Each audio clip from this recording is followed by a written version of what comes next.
And that positive evidence then whips the rug out from underneath the feet of the God of the gaps objection. So it's no longer, we don't know what did it, but rather, oh, this has the fingerprints of an intelligent mind on it. Therefore, we can infer that there's an intelligent mind that produced it. So here's how it works. It has to do with information, functional information, which is defined in the scientific literature. In Nature and the Proceedings of the National Academy of Sciences, there are papers and articles in both of those too that define that, and elsewhere. And it's just a simple mathematical equation.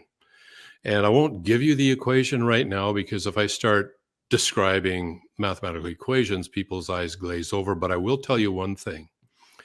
At the heart of any equation for information, functional information, by functional, I mean it does something.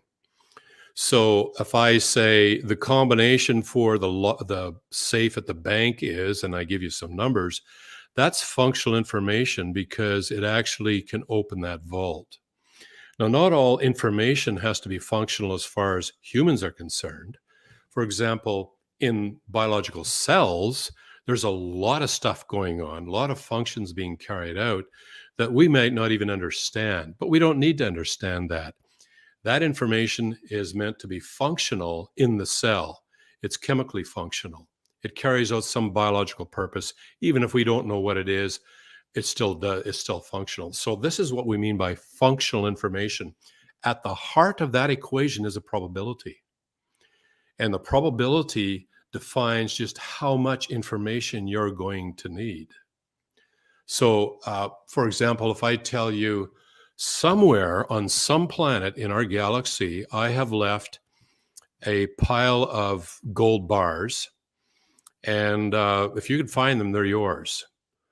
Well, when you start calculating all the planets and possible planets in this galaxy, there are so many options that you're going to have a piece of information that eliminates all those options and zeroes in on the right planet and the right location on that planet. So what that means is that basically, if you went out to just randomly find the planet, the probability of doing so is extremely small. And what I mean by extremely small is that there's a ton of options, but only one works. Or maybe it's on 17 different planets. Only 17 out of that total number works.